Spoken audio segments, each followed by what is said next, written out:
मतलब अभी आज के टाइम पर भारत सरकार बनी। हमने कहा तुम भारत सरकार कैसे हो गए भाई? तुम अपने आप को भारत सरकार बोलते हो, तुमको कोई बोलता नहीं है। वो बोलता बोलेगा कैसे? डीसी तो जब मैं जाता हूं खड़ा होता है, क्योंकि तुम्हारे जाने से कहते नहीं, हमारे कबीले का कोई भी आदमी चला जाए डीसी को खड़ा होना पड़ता है, बिकॉज हम भारत सरकार हैं। टंटा मामा की पूजने वाला, बिरसा मुंडा की पूजने वाला, टंटा मामा की पूजने वाला, बिरसा मुंडा की पूजने वाला, आदिवासी हम। तो जब इन आदिवासियों से बात करी और इनके बीच में गए तो हमको कुछ चीजें पता चली, कुछ रियलिटीज पता चली। आज भी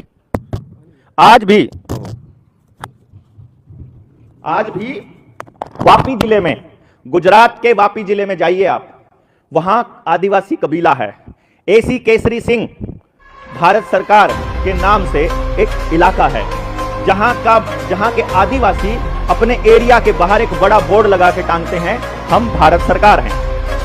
और उन्होंने इसके ऊपर 1969 में अपना डिक्लेरेशन दिया था यूनाइटेड नेशंस को, कॉमनवेल्थ को, जो सारे जितने कॉमनवेल्थ के कंट्रीज हैं। इंदिरा गांधी उस टाइम पे प्राइम मिनिस्टर हुआ करती थी, और उसके बाद उसकी संतान, मतलब अभी आज के टाइम पर भारत सरकार बनी। हमने कहा तुम भारत सरकार कैसे हो गए भाई? तुम अपने आप को भारत सरकार बोलते हो, तुमको कोई बोलता नहीं है। वो बोलता बोलेगा कैसे? डीसी तो जब मैं जाता हूं खड़ा होता है, क्योंकि तुम्हारे जाने से कहते नहीं, हमारे कबीले का कोई भी आदमी चला जाए डीसी को खड़ा होना पड़ता है, बिकॉज हम भारत सरकार हैं।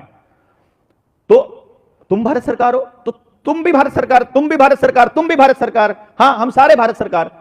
ऐसा कैसे? बोला देखो, वो लेते हैं तनख्वाह के बदले करते हैं काम, वो है नौकर को तनख्वाह जो देगा वो मालिक होगा, जिसकी सेवा के लिए उनको बिठाया गया है वही भारत सरकार होगी। भारत सरकार सेवार्थ, OIGS। तो तनख्वाह उसको पावर किसने दी? मैंने दी। उसको बिठाया किसने? मैंने। उसकी सैलरी कहां से आती है? मेरे पैसे से, मेरे टैक्स के पैसे से। मेरा अनाज उगता है तो उसको पैसा मिलता है, मैं उससे कुछ नहीं लेता हूं, मैं उसको देता हूं, और मैं इसलिए भारत सरकार का डिक्लेरेशन मैंने अपना किया। तो ये कौन कौन कर सकता है इस देश के अंदर? तब उन्होंने हमें बताया पूरी सच्चाई कि देखो ऐसा है, इस देश में जो आदमी बाहर से आया है उसे डॉक्यूमेंट बनवाने पड़ेंगे, उसे कागज बनवाने पड़ेंगे। तो जिस भी आदमी के पास कोई भी डॉक्यूमेंट है वो इस देश में शरणार्थी है, वो इस देश के अंदर रिफ्यूजी माना जाएगा। जिसने अपने बाप दादाओं की जमीन छोड़ दी वो शरणार्थी माना जाएगा। जिसने भी अपना गांव छोड़कर शहर में शिफ्ट हो गया और वहां का कोई भी डॉक्यूमेंट बनवा लिया वो रिफ्यूजी माना जाएगा। वो भारत सरकार, वो मालिक नहीं रहेगा देश के अंदर। तब तक वो मालिक है जब तक वो किसी की अधिकारी से या किसी एजेंसी से कोई पैसा, कोई स्टाइफंड, कोई बोले तो सब्सिडी नहीं लेता है। अच्छा, तो ये सब्सिडी इसलिए दी गई थी कि जैसे ही आप लेते हो आप रिफ्यूजी हो जाते हो, जब तक आप दे रहे हो तब तक आप मालिक हो जी। तो फिर इसका क्या इलाज है? तो उन्होंने हमें बताया कि हम लोगों ने पूरे के पूरे एरिया ने इकट्ठा होकर के हर आदमी ने अपना ड्राइविंग लाइसेंस, अपना वोटर कार्ड, अपना आधार कार्ड सब सरकार को सरेंडर कर दिया 2015 में।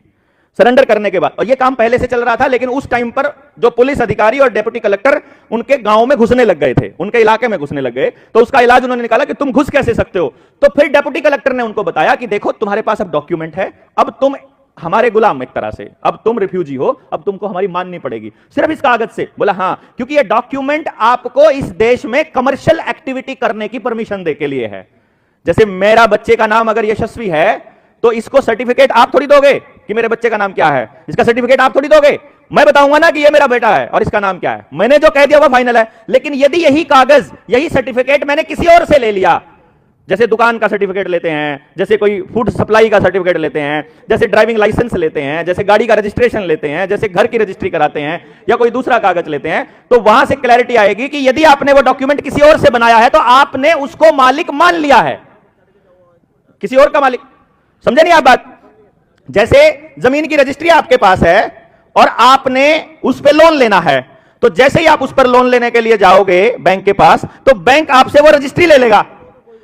तो अब बैंक उसका मालिक हो जाएगा, अब बैंक उसका मालिक हो जाएगा रजिस्ट्री का। तब तक आप निर्णय नहीं ले पाओगे जब तक आप बैंक से वो रजिस्ट्री नहीं लाओगे। यानी डॉक्यूमेंट जिसका है वो मालिक है।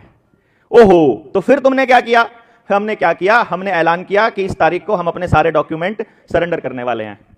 वो पूरा कबीला, पूरे गांव सरेंडर करने के लिए आ गए। डेप्यूटी कलेक्टर, एसपी हाथ जोड़कर 7 दिन तक कैंपिंग लगाकर जंगल के बाहर बैठा रहा। मेरी नौकरी चली जाएगी, मेरे बच्चे भूखे मर जाएंगे, ये सरेंडर मत करो, ये मत करो, मैं मर जाऊंगा, ऊपर से बहुत प्रेशर है, ये कागज सरेंडर मत करो, मैं हाथ जोड़ता हूं, पैर पड़ता हूं। इतना प्रेशर डेप्यूटी कलेक्टर के ऊपर कि सरेंडर कर दिया तो गड़बड़ हो जाएगी, ये तो मालिक बन जाएंगे उसी टाइम। तो फिर उन्होंने इस शर्त पर अपने डॉक्यूमेंट्स को मास लेवल पर सरेंडर नहीं किया, एक एक करके सरेंडर किया कि हम एक एक करके चिट्ठी भेजेंगे, तुमको भेज देंगे और तुम्हारा कागज नहीं चाहिए। वो मास लेवल पे उन्होंने मूवमेंट चलाया। जब उस टाइम पे वो इसलिए मना कर गया कि वहां एसपी ने और डीसी ने बोल दिया कि ठीक है, हम मानते हैं कि तुम भारत सरकार हो, हम मानते हैं कि तुम मालिक हो, तुम्हें अपनी गाड़ी पर ना तो रजिस्ट्रेशन प्लेट लगाने की जरूरत है, तुम्हें ड्राइविंग लाइसेंस बनाने की जरूरत नहीं है, तुम्हें कोई पुलिस वाला रोकेगा नहीं, जैसे ही तुम्हें कोई रोकता है तुम सिर्फ बता देना कि हम कुटुंब परिवार एसी केसरी परिवार से हैं और हम भारत सरकार हैं, आपको कोई नहीं छेड़ेगा। तो आज भी इस वक्त अभी अपनी 1 तारीख हो गई ना, 1 दिसंबर 2024 में भी वो लोग भारत सरकार का लेबल लगा के बैठे हैं। अब इस गेम को जब हमें समझ में आया, तब समझ में आया कि आपके गांव के जंगल क्यों काटे गए, आपके गांव का जंगल कट के आपको शहरों में शिफ्ट होने के लिए क्यों प्रेशराइज किया जा रहा है, क्यों गांव में स्कूल और चिकित्सा व्यवस्था नहीं मिल रही है, क्यों गांव के अंदर झगड़े घुस रहे हैं, क्यों गांव में राजनीतिक पार्टियां घुस गई हैं, क्यों गांव में नकली खाना जा रहा है, क्यों आदिवासियों के जंगल उजाड़ के उनको विस्थापित करके नए मकान दिए जा रहे हैं, क्यों झुग्गी झोपड़ियां हटा करके दिया, क्योंकि यूनिवर्सल कोड है, ये यूनिवर्सल नियम है, यूनिवर्सल जस्टिस है ये, कि जहां एक आदमी एक बार रहना शुरू कर दिया, आदमी छोड़िए, खेत के अंदर अगर टटीरी ने अंडे दे दिए घोंसला बना करके, तो किसान कभी ट्रैक्टर उसके ऊपर से नहीं चलाता है, वो साइड में से लेके जाता है, क्योंकि टटीरी का कब्जा हो गया अब वहां उस एरिया के ऊपर, वो उसका एरिया हो गया, अब वो किसान के कब्जे, या तो उसका घोंसला बनने से पहले आप उसको हटा सकते थे, घोंसला बन गया, अब वो जगह तब तक उसकी है जब तक उसका काम पूरा नहीं होता, क्योंकि यहां इस धरती पर कोई भी सदा सदा के लिए नहीं आया है अपना काम चलाने के लिए। जिसको जहां रहने की जरूरत पड़े, यहां पानी नहीं मिल रहा है तो पानी के पास जाकर विस्थापित होना है, वहां का आदमी तय करेगा कि उसको वहां पे रहने देना है कि नहीं।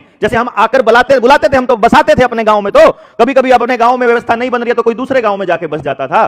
तो यह समझ में आता है कि भाई अगर आपके गांव की व्यवस्था जल जंगल जमीन और जानवर पर आधारित है, यदि आप सरकार से कोई पैसा नहीं, सरकार नहीं सॉरी गुंडों से, विधानसभा और लोकसभा से पारित जो ये बैठे हुए गुंडे हैं, इनसे जब आप कोई पैसा नहीं लेते हो, अगर कोई सहायता नहीं लेते हो और आपको किसी भी चीज के लिए इनके डॉक्यूमेंट की आवश्यकता नहीं पड़ती है, तो आप ही भारत सरकार हो एंड आपके ऊपर कोई भी लीगल एक्शन संभव नहीं है, क्योंकि पूरी दुनिया में अकेला भारत नॉन जुडिशियल है। अकेला भारत। जाकर के स्टाम्प पेपर उठाओ, जिसके घर में स्टाम्प पेपर पड़े हैं 10 रुपए का, 20 रुपए का, 50 रुपए का, उस स्टाम्प पेपर के ऊपर लिखा हुआ है इंडिया नॉन जुडिशियल, गैर न्यायिक। हमारे ऊपर दुनिया का कोई कानून लागू नहीं होता, क्योंकि भारत एकमात्र व्यवस्था ऐसी है दुनिया के अंदर जहां पर कोई भी दुनिया के किसी संस्था का कानून नहीं चलता, क्योंकि हम प्रकृति के कानून से चलने वाले लोग हैं, क्योंकि हम कुदरत के कानून से चलते हैं। और जितने लीगल एडवाइजर यहां बैठे हैं, वकील साहब भी बैठे हुए हैं, जब अदालत में जब आप जाते हो, जब आपको अदालत की पढ़ाई जाती है, तो वहां पर पहली लाइन जो रटवाई जाती है, that is natural justice will prevail.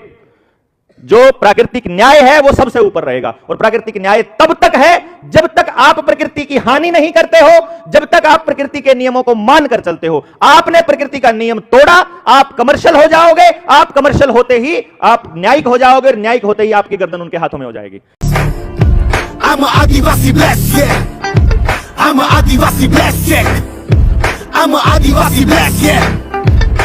खून में उबाल, मेरे आंखों में बवाल, कौन है ये आदिवासी पूछे जो सवाल, तो फिर देख तू कमाल कैसे करता धमाल। ये आदिवासी हिप हॉप को रखेगा संभाल। हुआ 17 जुलाई 86 को अराइवल, टैलेंट एक बचपन से बनने लगे राइवल। आदिवासी हिप हॉप का नहीं होगा याद, तो फिर देख कैसे कमी को मिटाता है ये ट्राइबल। करो इंतजार, तैयारी अभी जारी है।